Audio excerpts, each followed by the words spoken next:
स्वयं च पमपं सपासं चिरञ्च चन्दपं वन्दे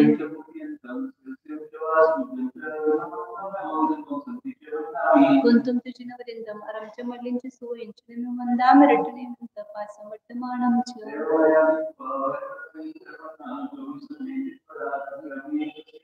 कीर्तिवन्द्य मय्या ऐगलोकोत्तमा जना सिद्धा आरोग्यनाम्नां समानं च मे बोधि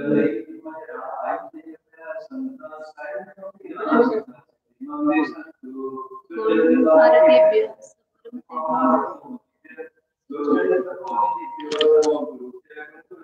छत्तीस गुण समग्रे पंचव्याचार कर्ण संदर से स्थानोग कुसले धम्मय सदा वंदे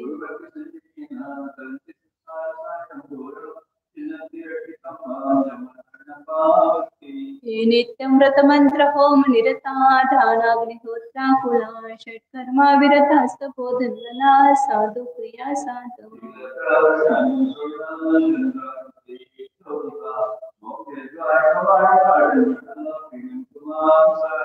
गुरुपांतो नित्यं ज्ञानदर्शनायका चारित्राणो गंभीरा मोक्षमार्गोपदेशका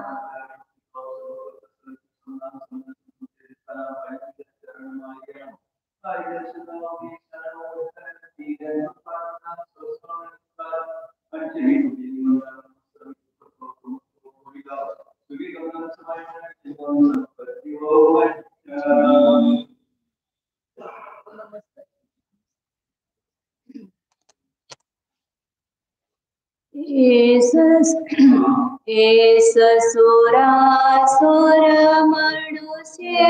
दवन्दिदं दोदगायिकं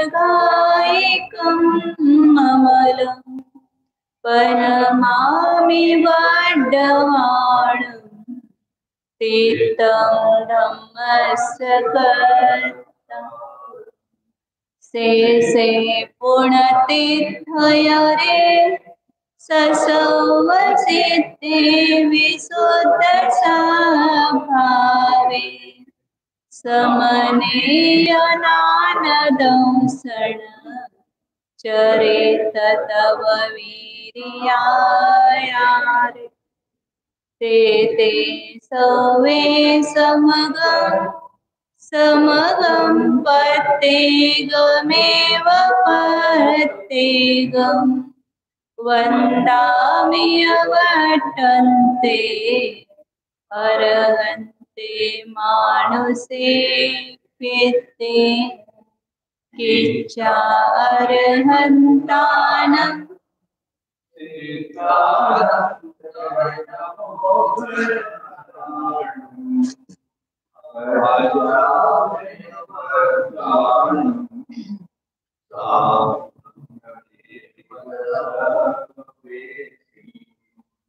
तेसिं विशुद्धदंसण नाडपहाण समं समास्तेज उपसंपयामि सम्मं जतो निर्वाण संपत्ति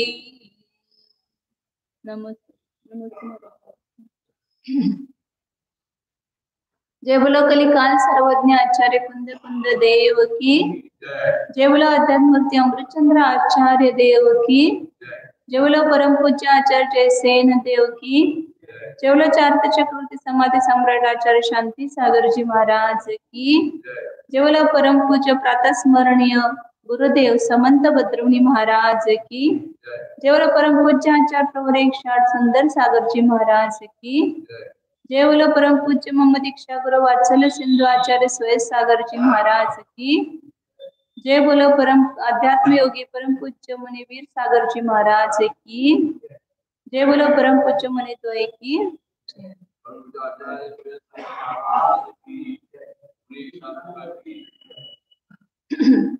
श्री कुंद कुंद आचार्य विरचित प्रवचन सार परमागम है। इसमें 88 नंबर की गाथा अपनी चल रही है। गुरु का उपदेश प्राप्त होने पर भी पुरुषार्थ कार्यकारी है। उपदेश के अनुसार हम पुरुषार्थ नहीं करेंगे तो उस उपदेश का कुछ भी लाभ नहीं होगा। प्राप्त होकर के भी नहीं प्राप्त होने के बराबर है।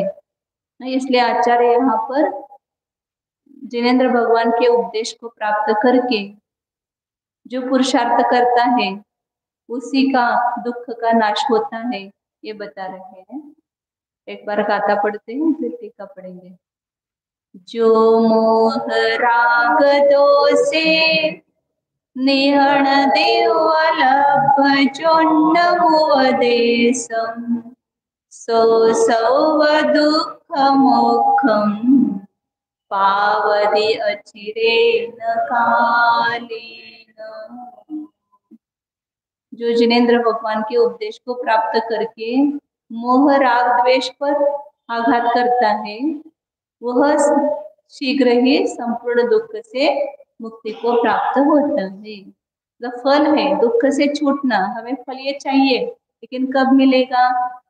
जब उसका उपाय करेंगे तभी ना। दुख का जो कारण है उसका ही नाश नहीं किया तो दुख का नाश कैसे होगा? तो दुख का कारण मोह राग द्वेष है, ये अनेक बार आचार्य ने समझाया है। और उस मोह राग द्वेष का जो नाश करेगा उसी के दुख का नाश होगा। दुख तो किसी को नहीं चाहिए, लेकिन उसका उपाय कभी करते नहीं। तो ये टीका में अब आचार्य बताते, उसको पढ़ते हैं।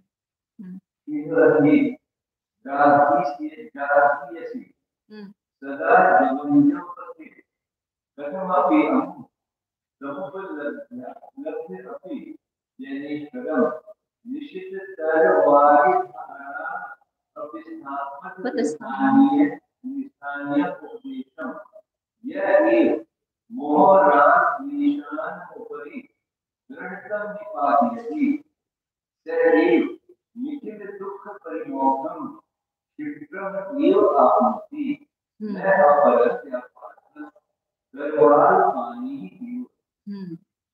यह ही इस संसार में कैसा है संसार?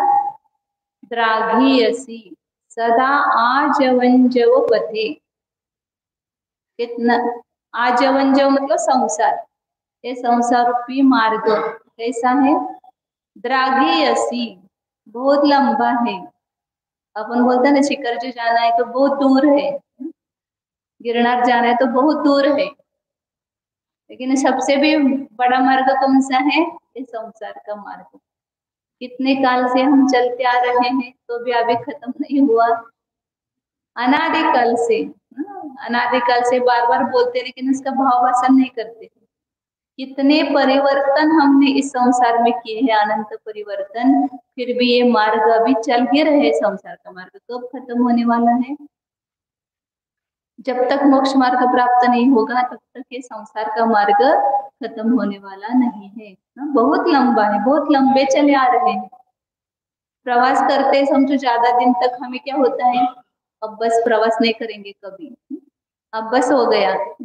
उस प्रवास से नफरत आ जाती है, क्योंकि दुख है ना प्रवास में। शांति मिलती है क्या प्रवास में? कितना कष्ट है। वो प्रवास का हमें ये रहता है, इसलिए वो समझ में नहीं आता। जब प्रवास करके घर में जाते तो ऐसा लगता है बहुत थक गए हैं। तो प्रवास दुख का कारण है, तो संसार का प्रवास तो बहुत दुख का कारण है। ऐसे इस लंबे संसार मार्ग में सदा निरंतर इस संसार मार्ग में कथम अपि अमुम समुपलभ्य अपि जैनेश्वरम उपदेशम। जिनेंद्र भगवान का उपदेश, जैनेश्वर उपदेश मतलब जिनेंद्र भगवान का उपदेश कैसे मिला है? इस संसार मार्ग में परिभ्रमण करते हुए कथम अपि, बहुत कष्ट से, बहुत दुर्लभता से प्राप्त हुआ है। संसार को हमेशा जंगल की उपमा दी जाती है। संसार एक जंगल है, संसार एक समुद्र है, क्योंकि यदि संसार समुद्र में यदि हम गिर गए तो बाहर निकलना बहुत मुश्किल है, क्योंकि संसार समुद्र का किनारा नहीं आता है। और जंगल में हम फंस गए समझो तो वहां से भी बाहर निकलना बहुत मुश्किल। अभी बहुत जंगल कम हो गए, पुराने जमाने में बहुत जंगल रहते थे। तो उस जंगल में यदि हम घुस गए समझो, मार्ग भूल गए और जंगल की तरफ जो मार्ग जाता है उस मार्ग पर हम गए और अंदर जंगल में फंस गए, तो समझो कि वहां से बाहर निकलना बहुत मुश्किल होता था। तो इसलिए एक समाधि मरण का कारण बताया इसमें, सलेकना लेने का।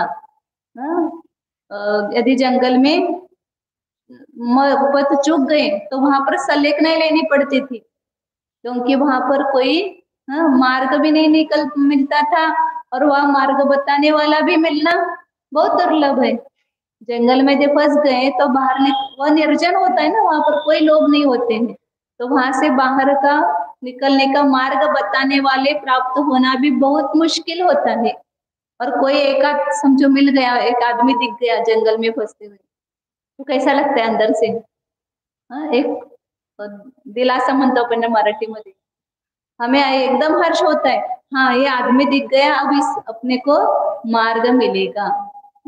इस जंगल में हम भटके हुए हैं और इस जंगल में कोई मनुष्य नहीं रहता है, कोई बताने वाला नहीं रहता है।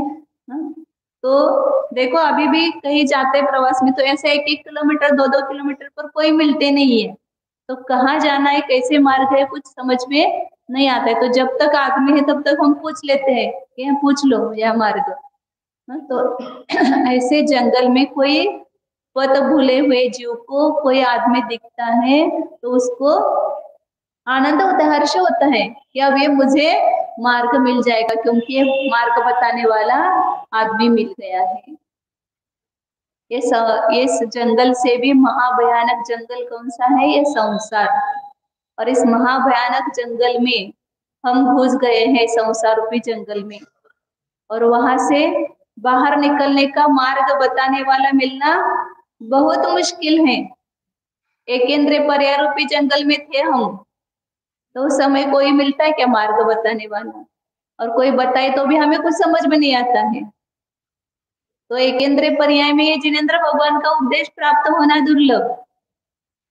द्विंद्रियादिक विकलत्र पर्याय में भी हमें कुछ उपदेश समझ में नहीं आता है, तो वहां पर भी अभी समझिए यहाँ पर भी बैठे हैं सब चतुरेंद्र द्विंद्रिय जीव, उनको कोई लाभ है क्या? उपदेश भी हो रहा है लेकिन उस पर्याय में कुछ भी लाभ नहीं। असौदनी पंचेंद्रिय तक कुछ भी उपदेश कार्यकारी नहीं है। और सौदनी पंचेंद्रिय भी हुए तो कितने बार क्रूर प्राणी हुए, सिंह हुए, व्याघ्र हुए, तो ऐसे क्रूर पर्याय में उपदेश मिलना और ग्रहण करना ये बहुत मुश्किल होता है, क्योंकि तीव्र कषाय में उपदेश कार्यकारी नहीं होता है। और ऐसी अभी हमें पर्याय मिली है, ये मनुष्य पर्याय। देखो कि कहा नरक में मिलता है क्या उपदेश? बहुत मुश्किल, तीसरे नरक तक ही उपदेश मिलता है, और वो भी कभी किसी देव को भाव हो गए कि वहां के जाकर के अपना या अमुक जीव है तो उसको अपन संबोधन करें, ऐसे उसने कभी अवधि ज्ञान से जान लिया तो वहां जाकर के वह संबोधन करता है। तो ऐसे असंख्यात नारकी जीव है तो उनको कहाँ उपदेश मिलता है। और तिर्यंच पर्याय में भी देखते कभी एक आध बार कोई जंगल में कोई चार नजारे मुनिराज मिल गए और अनायास तो उसको उपदेश मिलता है। स्वर्ग में भी कोई दिगंबर मुनि नहीं कि वहां पर अपने को उपदेश बोले, वो जब मध्यलोक में आएंगे सुनने के लिए तो उनको उपदेश मिलता है। और यहाँ मनुष्य भाव में ही एक ऐसे पर्याय है कि जहाँ अपने को ये उपदेश सहजता से प्राप्त होता है, सहजता से मिला है, प्राप्त नहीं होता है। वो भी जैन कुल मिला है, जिनेंद्र भगवान की वाणी अपने को मिली है, उपदेश मिला है, ये अपना महाभाग्य समझो। ये नहीं मिलता हर भाव में, ये भाग्य हमें प्राप्त नहीं होता है। तो ऐसा इसलिए आचार्य कहते हैं कि कथम अपि, ये शब्द अमृतचंद्राचार्य का पेटेंट शब्द है, कुछ भी करके मतलब बहुत प्रयास करके, बहुत पुरुषार्थ करके, हमें बहुत काल के बाद, अनंत काल के बाद यह जिनेंद्र भगवान का उपदेश मिला। अपने को जो प्राप्त हुआ है ना, उसका पहले अपने को अंदर में बहुमान आना चाहिए। हम कुछ भी छोटे से कारणों में अपने जीवन को निरर्थक समझने लगते हैं, लेकिन वास्तव में जो है उसकी तरफ हमारा ध्यान कहाँ है। कोई कथा आती है ना, कोई वो अंधा व्यक्ति था, नहीं वो कोई ऐसा गरीब व्यक्ति था, तो वो बोल रहा था कि मेरे जीवन से क्या लाभ, मेरे कुछ भी वैल्यू नहीं है। तो फिर उसको बोले कि तुम्हारे जीवन की वैल्यू नहीं, मैं बताता हूँ अभी। तुम अपनी एक आंख दे दो किसी अंधे को, मैं तुम्हें लाख रुपए देता हूँ, तो देने के लिए तैयार है क्या? नहीं। तो लाख रुपए की आंख तुम्हें मिली है, तुम एक किडनी है, वो क्या बोलते, 2 किडनी होती है, एक किडनी दे दो, उसके कितने रुपए मिलते हैं अभी मुझे पता नहीं क्या है, 5-5 लाख या 10-10 लाख उसकी कीमत होती है। देता हूँ, दे दो आपकी एक किडनी। तो बोले कि नहीं दे सकता हूँ, मैं दूंगा तो मैं क्या करूंगा? तुम्हारा एक हाथ दे दो, तुम्हारा हार्ट, हृदय दे दो, उसके मैं इतने पैसे देता हूँ। तो कितने आपके पास कितने रुपए हैं? ये आँख, कान, नाक, सब पंचेंद्रिय मिली है, तो ये लाख करोड़ अनमोल है, और उससे भी ज्यादा ये मनुष्य भव अपने को मिला है, और उसमें जिनेंद्र भगवान की वाणी सुनने को मिली है। ये लाख करोड़ नहीं, अब्जावधि नहीं, कितने रुपए देंगे तो भी ये प्राप्त होना बहुत मुश्किल है। स्वर्ग का इंद्र एक क्षण के लिए बोलता है कि मुझे मनुष्य पर्याय दे दो, और मैं संयम धारण कर लूं और जिनेंद्र भगवान की पालकी उठाऊं, चाहता है, लेकिन वह नहीं प्राप्त कर सकता है वो सौभाग्य।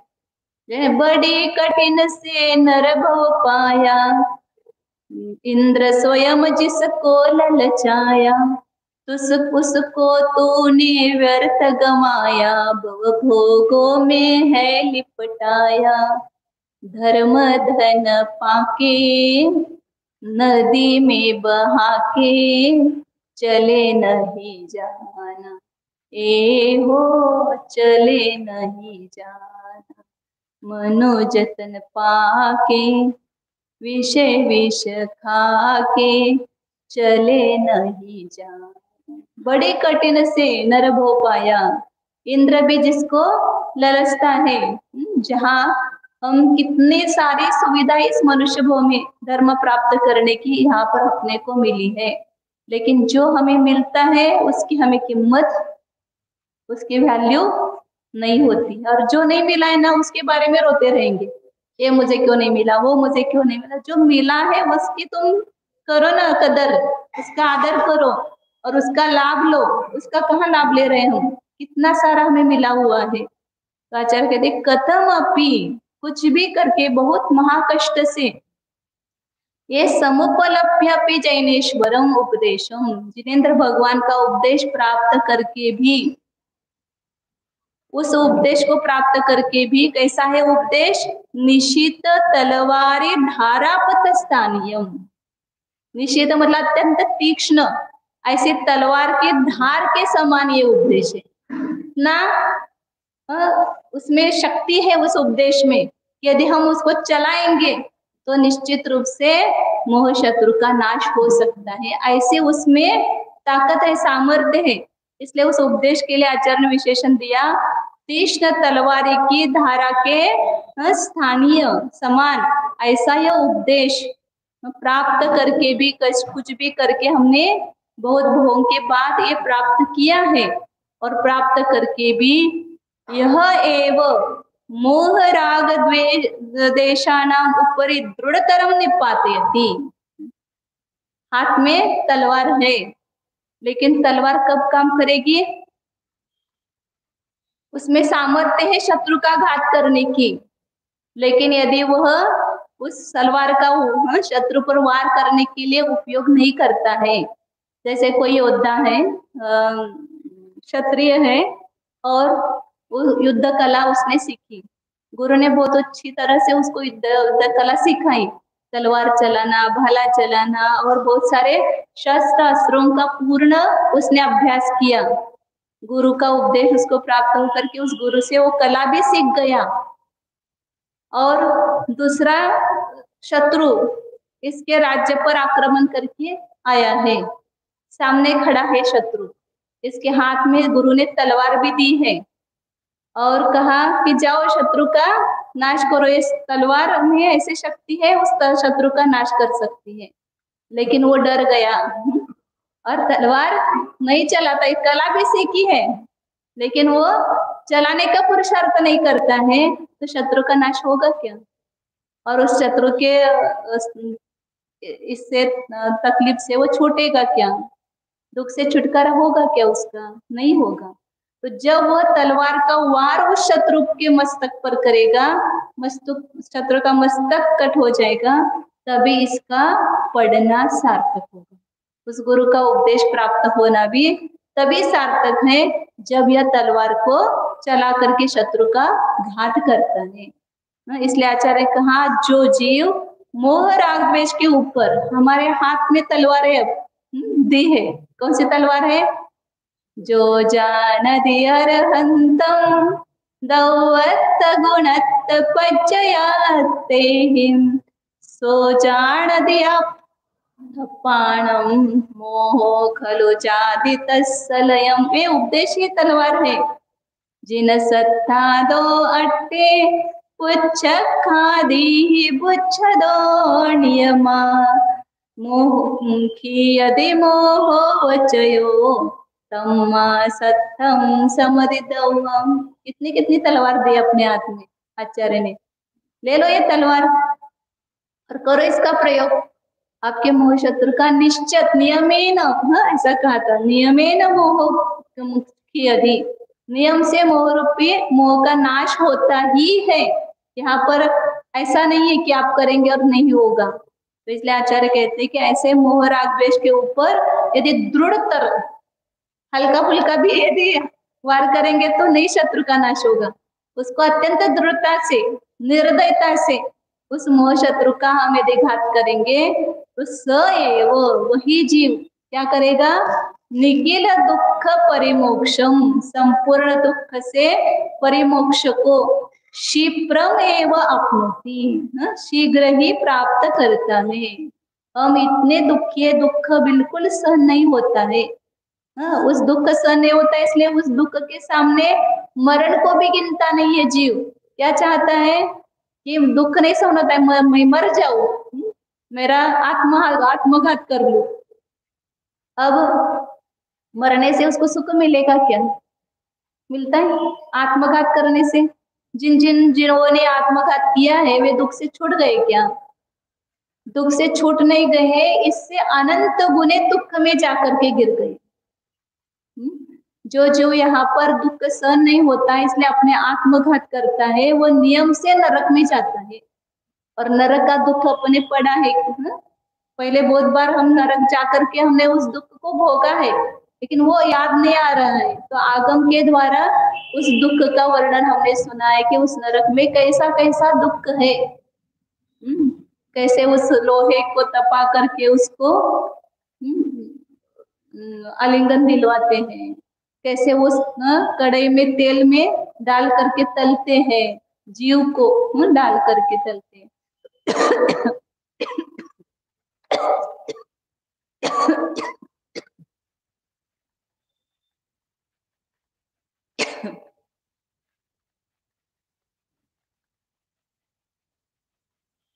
तो उस नरक में हमने कितनी वेदना सहन की है। और अभी मुझे यहाँ तकलीफ हो रही है, मुझे घर में लोग सब बहुत दुख देते हैं, इसलिए हम यदि आत्मघात करेंगे तो यहाँ से बहुत दुख होगा वहां पर।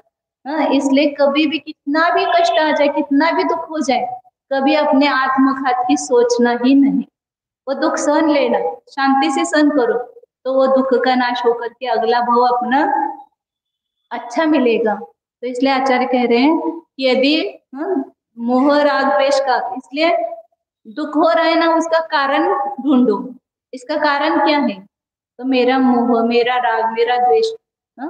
अपने को लगता है कि मुझे में तो कुछ दोष नहीं है, लेकिन मुझे दुख दे रहे हैं। दोष नहीं कैसे? यही दोष अपना है कि मैंने उस परजीव को अपने दुख का कारण माना। ये सबसे बड़ा मिथ्यात्व है, वही हमारे दुख दे रहा है। दूसरा कोई मुझे दुख देता नहीं है, मेरे पूर्व कर्म का उदय है, उसके कारण से मुझे इतना दुख मिल रहा है। मैंने कोई गलती की है पहले भाव में, अभी नहीं दिख रही गलती।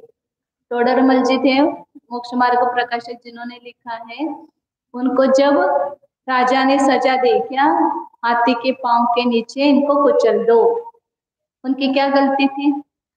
तोडरमल जी की कुछ भी गलती नहीं थी। हाँ? फिर वो जब वो प्रसंग आया हाथी के पांव के नीचे देने का, हाथी लाया गया, हाँ, सब लोग खड़े थे, तोडरमल जी उनके उसके नीचे झुक गए थे हाथी के नीचे, हाँ, कि पांव दे दो। लेकिन हाथी, वो भी सौदनी पंचेंद्री जीव, उसके भाव नहीं हो रहे थे पांव देने के।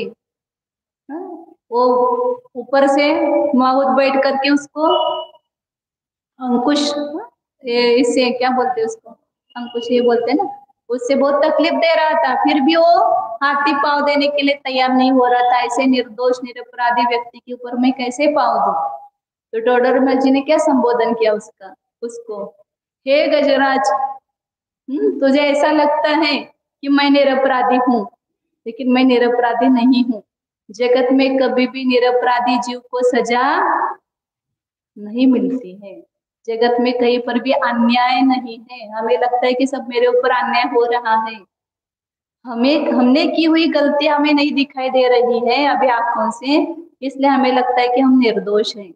लेकिन ऐसे निर्दोष व्यक्ति को कहीं पर भी सजा नहीं मिलती है। पूर्व में हमने ऐसे कोई गलती की है, उसका ही फल अभी ऐसा मिला है। तो तू मेरे ऊपर पाव दे, मेरे मुझे कर्ज से मुक्त कर दो। मैं कर्म का कर्जा है मेरे ऊपर, तो मुझे तो हर्ष हो रहा है कि मेरा कर्जा आज चुक रहा है। इसलिए तुम अपने स्वामी की आज्ञा को मानो और काम कर दो। फिर उस हाथी ने पांव उठा करके उनके ऊपर डाला और उसको मार दिया। तो देखने वालों को क्या लगता है, देखो कुछ भी इसका दोष नहीं हो तो भी इसको तकलीफ दी। जगत में कोई भी अन्याय नहीं है, सब न्याय ही है। आज सर्वज्ञ भगवान भी सब देख रहे हैं, तो वो जान रहे हैं ना, कत्ल खाने में इतने प्राणी काटे जा रहे हैं, उन जीवों ने ऐसा पाप किया है, इसलिए उनकी कत्ल हो रही है। तो वो शांति से समता भाव से देख रहे हैं ना सर्वज्ञ भगवान। इसलिए आचार्य कहते हैं कि हमें जो दुख हुआ है उसका कारण है मोह राग द्वेष। तो तुम इस उपदेश को प्राप्त करके उस मोह राग द्वेष का घात करो। उसका घात करेंगे तो संपूर्ण दुख से शीघ्र ही मुक्तता को प्राप्त होंगे। न परह व्यापार करवाल पानी, दूसरा कोई भी व्यापार आपको दुख से छुड़ा नहीं सकता। एक ही व्यापार कि उस उपदेश रूपी तलवार को उस मोहराग द्वेष के ऊपर आघात करो। हाथ में ली हुई तलवार वो आपको वो शत्रु का घात नहीं कर सकती है। हाथ में तलवार है, लेकिन तलवार निपाते थे, जो निपातन करता है उस शत्रु के ऊपर उसके ही दुख का नाश होता है। इसलिए उपदेश खाली सुन करके हमारा काम नहीं होगा। हाथ में ली हुई तलवार मतलब उपदेश सुनना, खाली उपदेश सुना तो काम हो गया क्या? नहीं, उसके लिए हमें पुरुषार्थ करना पड़ेगा, उस मोह के नाश करने का पुरुषार्थ करना पड़ेगा, तभी काम होगा। अतः आगे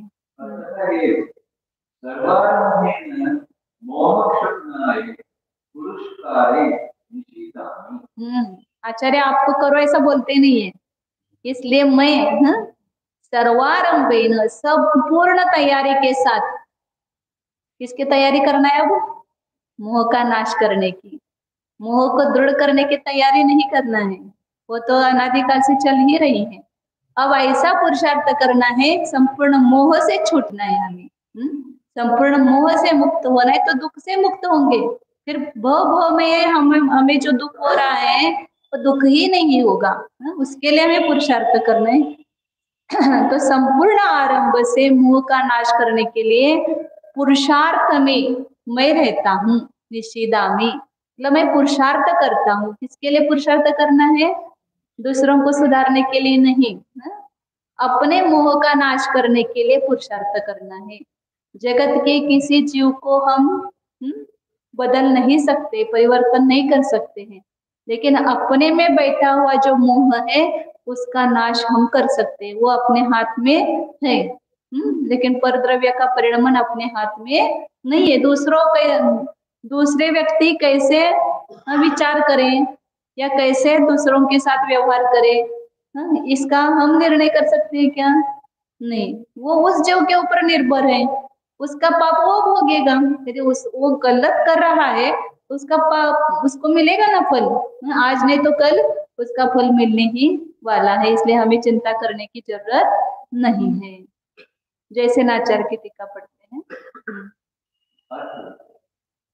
दुर्लभ ज्ञानोपदेशं लब्ध्वापि यः एव मोहराज्येषां निहन्ति स एव अशेष दुःख क्षयं प्राप्नोति इति आवेदते। कैसे गाता कि जैसे नाचार की टीका देखना, नीचे की टीका जो छोटे अक्षरों में है वो। अथ दुर्लभ जैनोपदेशम लब्ध्वापि। कैसा है जैनोपदेश? दुर्लभ। लगता है क्या दुर्लभ है? कि मुझे बहुत दुर्लभता से चीज मिली है, ऐसा लगता है क्या उपदेश सुन रहे तो?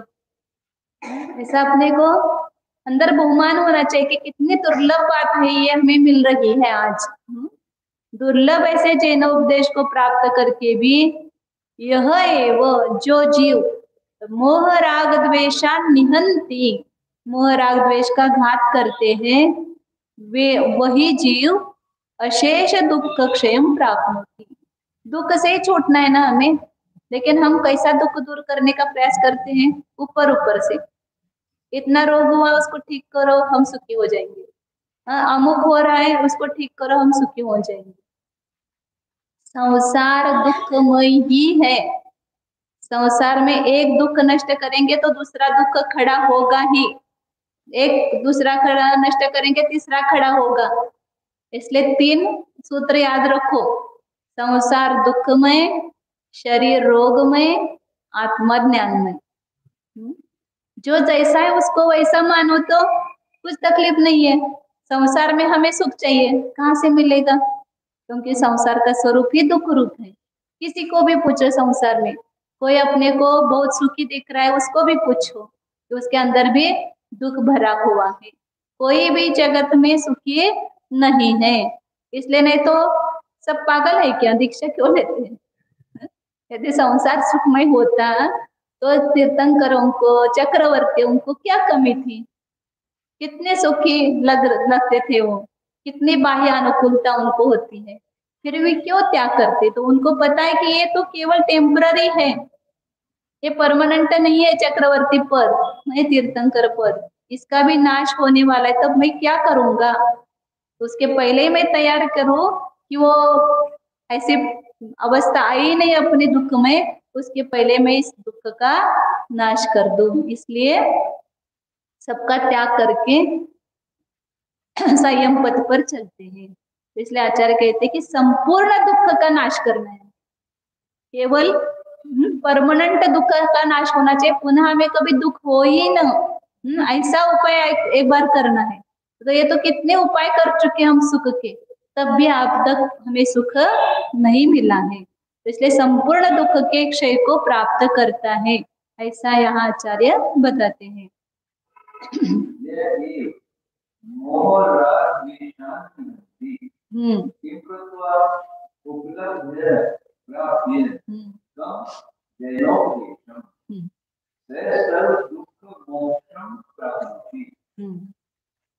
जो जीव क्या करता है? मोह राग द्वेष का घात करता है। क्या करके?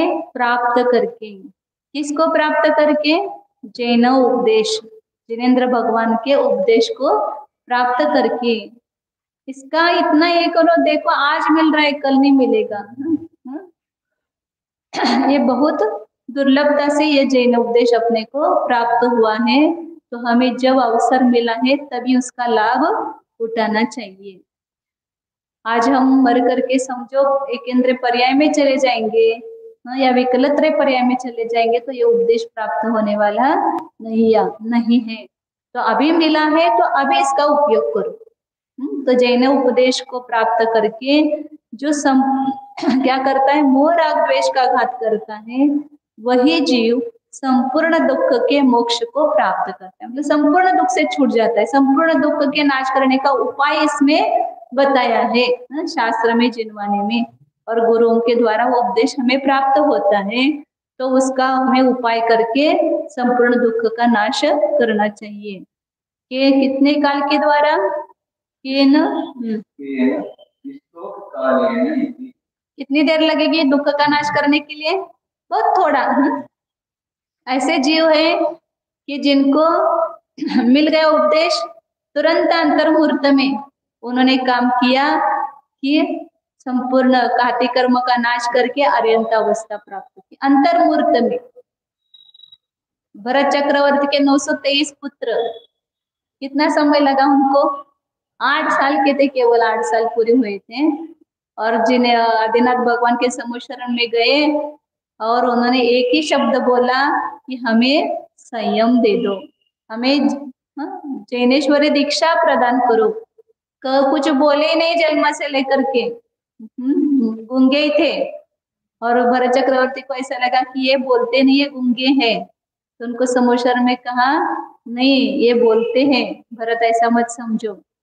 तो तुरंत उन्होंने बोला क्या कि हमें जैनेश्वरी दीक्षा प्रदान करो। और जैनेश्वरी दीक्षा लेकर के अंतर्मुहूर्त में केवल ज्ञान की प्राप्ति हुई। हम जितना जल्दी पुरुषार्थ करेंगे उतना जल्दी काम होगा। काम करने में देर नहीं है। तो इसलिए आचार्य कहते हैं स्तोक कालीन, अत्यंत स्वल्प काल में, अल्प काल में यह जो संपूर्ण दुख से छूट सकता है। छूटना है क्या तुम्हें दुख से? छूटना है क्या दुख से? तो हमारे पास उपाय है, हम बताते हैं। और ऐसा उपाय बताते हैं कि कभी भी दुख नहीं होगा आपको। ऐसा उपाय हमारे पास है, ऐसी दवाई है। 2 डॉक्टर रहते हैं, एक एलोपैथी डॉक्टर और एक आयुर्वेदिक डॉक्टर, दोनों भी दवाई देते हैं। आप एलोपैथी की दवाई खाएंगे, झटपट आपका रोग ऐसा लगेगा कि गया है।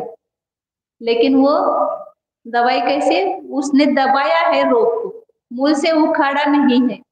और आयुर्वेदिक डॉक्टर की दवाई लेंगे, 8 दिन आपको गुण नहीं दिखेगा, लेकिन वो काम कर रही है, मूल से उस रोग का नाश कर रही है। तो इसलिए दोनों में ऐसा अंतर है। तो इसी प्रकार यहाँ पर भी ये जिनेंद्र भगवान का उपदेश ऐसा है, मूल से दुख का नाश करता है, आयुर्वेदिक दवाई है। इसलिए आचार्य कहते हैं कि शीघ्र ही वह इस दुख से छूटता है। तद यथा आदि दुर्लभ परंपराया मोह राग विलक्षणम निष्ठुरम निश्चल अनुभूति लक्षणम निश्चय सम्यक ज्ञान में अज्ञानम विराग त्यागस्य संयम निश्चित कर्म यह एक मोह राग द्वेष शत्रुनाम परि दृढ़तम पाठयति सह पारमार्थिक अनात्मत्व लक्षण सुख विलक्षणानाम दुःखानाम क्षयं करोति। कितना अच्छा बताया। तद यथा, उसी का खुलासा करते हैं, भावार्थ बताते हैं कि दुर्लभ ऐसा कहा था ना, कैसा दुर्लभ है? एकेंद्रिय, विकलेंद्रिय, पंचेंद्रिय आदि दुर्लभ परंपराया। ये पर्याय एक से दूसरी पर्याय कितनी दुर्लभ है? एकेंद्रिय पर्याय से विकलत्रय पर्याय, मतलब द्विंद्रिय, त्रिंद्रिय, चतुरिंद्रिय होना, कीड़ी मूंगी आड़ी होना भी दुर्लभ। और उससे भी ये पंचेंद्रिय पर्याय और दुर्लभ। ऐसे दुर्लभ पर्याय प्राप्त होकर के हम क्या विचार करते हैं? नहीं, मुझे नहीं रहना है, मुझे क्या सुख मिला है, मैं तो मेरा ये करूंगी। इतने मतलब सहनशीलता हमारी कम होती है कि वो दुख को सहन नहीं करते हैं और अपने नाश का विचार करते हैं। जो अपने आत्मघात का विचार करता है वो महापातकी है। सबसे बड़ा पाप कौन सा है? तो अपने आत्मघात का विचार करना। कभी भी अपने आत्मा का घात का विचार नहीं करना। अपना आत्मा स्वतंत्र है, अपने आत्मा में अनंत गुण है और मैं स्वतंत्र अपना जीवन जी सकती हूँ। मुझे मेरा जीवन जीने के लिए दूसरे किसी की आवश्यकता ही नहीं है। ये बाह्य जीवन मेरा वास्तविक जीवन नहीं है। जो अंतरंग आत्मा का जीवन है वो कितना बढ़िया जीवन है कि जिसमें आप इतने सुंदर सुंदर भावनाएं भा करके उस आत्मा के सौंदर्य को आप बढ़ा सकते हैं। ऐसी ताकत अपने में है, क्या दूसरों की तरफ अपने को देखना है। इसलिए आचार्य कहते हैं कि यह अत्यंत दुर्लभता से प्राप्त हुई पर्याय है। और ऐसी दुर्लभता से, दुर्लभ परंपरा से कितनी बार हम सुनते फिर भी इसका विचार कभी करते क्या? आप बैठ करके कितना मुझे दुर्लभ मिला है, ऐसा कभी बहुमान आता है क्या बैठ करके? लगना चाहिए अपने को कि मैं कहाँ था पहले और आगे कहाँ जाऊंगा और मुझे वापस मिलेगा क्या, आज जो मिला है मुझे वापस मिलने वाला है क्या। इसका आप थोड़ा सा बैठ करके शांति से विचार करो तो अरे अच्छा, हाँ, मैं तो इसको ऐसा ही समझ रहा था, ऐसे ही हल्का फुल्का, लेकिन ये हल्का फुल्का नहीं है, बहुत बहुत अपने को जो मिली हुई चीज है वो बहुत भारी चीज है, बहुत उसका आदर अपने अंतरंग में होना चाहिए। कैसे दुर्लभ परंपरा से मुझे जैन उपदेश प्राप्त हुआ है, प्राप्त करके मोह राग द्वेष से विलक्षण ये खड़ग तलवार क्या है बता रहे हैं। इस मोह राग द्वेष से विपरीत विलक्षण कौन, निज शुद्धात्म निश्चल अनुभूति लक्षणम।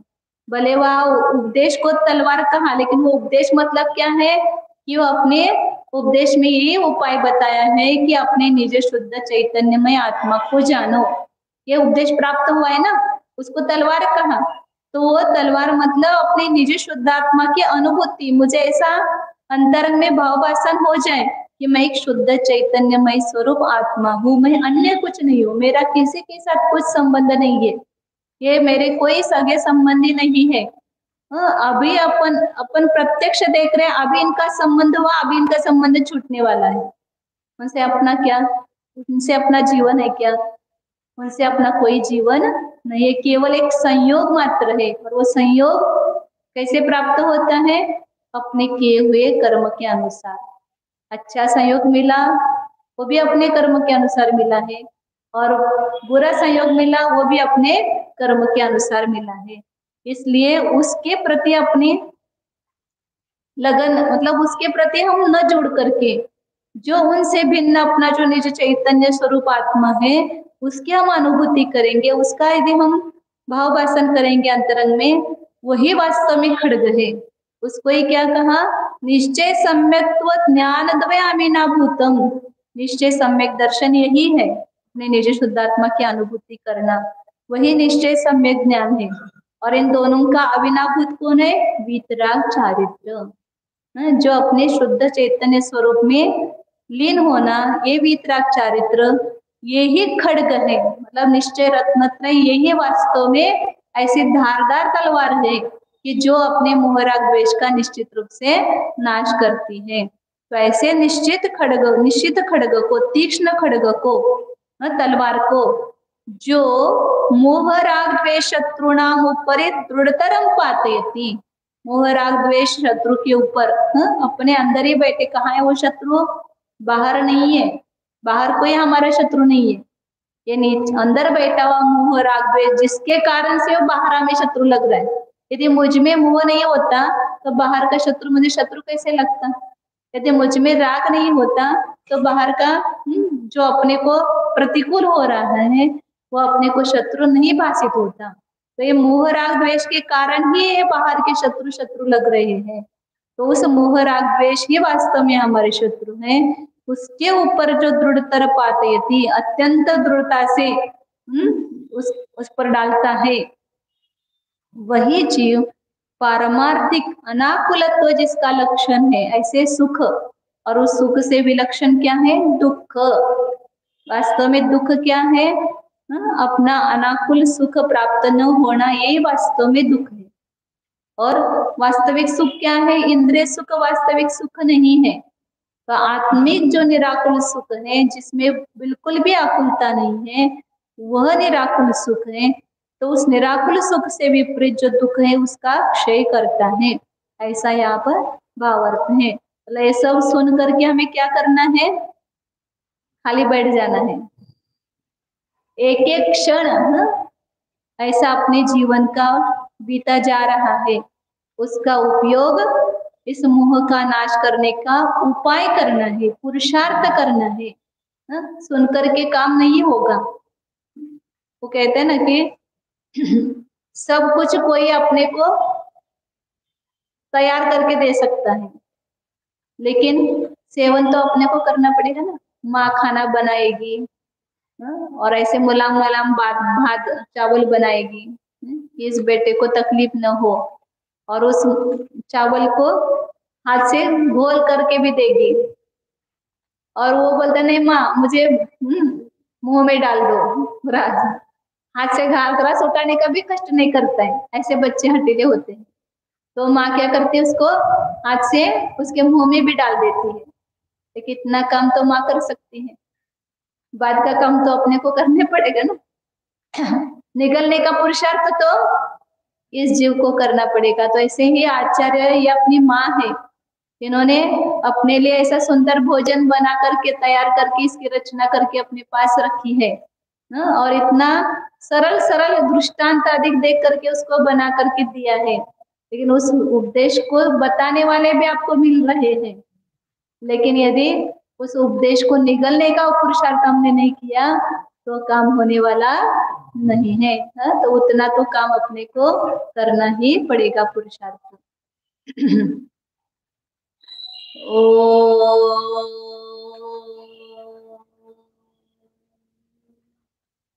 जानिए, पुरुषार्थ कीजिए, या बाहर कुछ पुरुषार्थ नहीं है, ज्ञान का ही पुरुषार्थ है। अपने ज्ञान को ही बदल दीजिए। जो मिथ्या ज्ञान है, विपरीत ज्ञान है, उसको उल्टा कीजिए। उस ज्ञान में वस्तु जैसी है वैसे जानने का पुरुषार्थ कीजिए। जीव को अजीव, अजीव को जीव जानने का जो झूठा पुरुषार्थ किया है, अब उसको उल्टा कर दीजिए। जीव को जीव रूप से जानने का पुरुषार्थ कीजिए, अजीव को अजीव रूप से जानने का पुरुषार्थ कीजिए। और कुछ नहीं करना है। देखो भीतर में जीव नामक वस्तु है, अपने स्वद्रव्य क्षेत्र काल भाव से यह जीव नामक वस्तु विद्यमान है, उसको वैसा ही जानिए। मैं शुद्ध जीव द्रव्य हूँ, मैं अमूर्तिक असंख्यात प्रदेशी एक हूँ। मैं अपने स्वकाल में ही स्थित हूँ, मैं अपने ज्ञानादि गुणों में ही स्थित हूँ। यह अपनी वस्तु को स्वरूप से ग्रहण कीजिए, उसका ही स्वानुभव कीजिए। ये शरीर आदि पर वस्तु पर है, भिन्न है, मेरी नहीं है। इसके प्रति अपने ममत्व को छोड़ दीजिए, इसमें से अहमपना ममपना निकाल दीजिए। बस इतना ही पुरुषार्थ करना है और कुछ नहीं।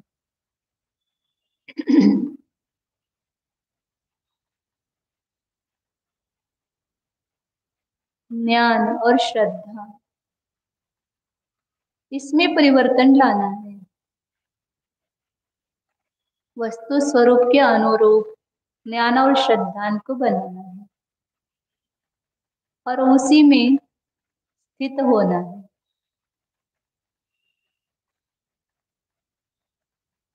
इस अपने निश्चय रत्नत्रय रूपी खड्ग को लेकर के इस मोह राग द्वेष का क्षय कीजिए।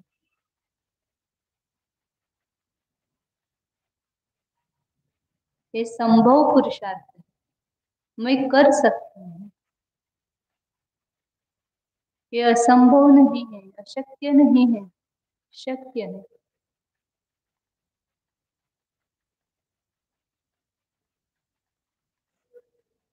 शुद्ध चैतन्य स्वरूप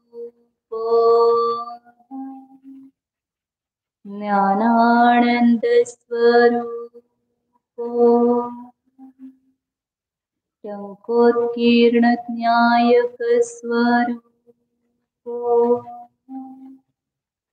परम शांत स्वरूप निर्मम स्वरूप एकत्व स्वरूप शुद्धो एको ध्रुव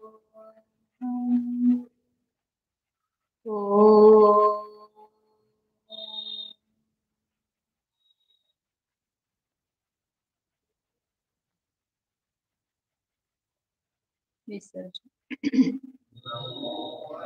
हन्ताण नमोऽसि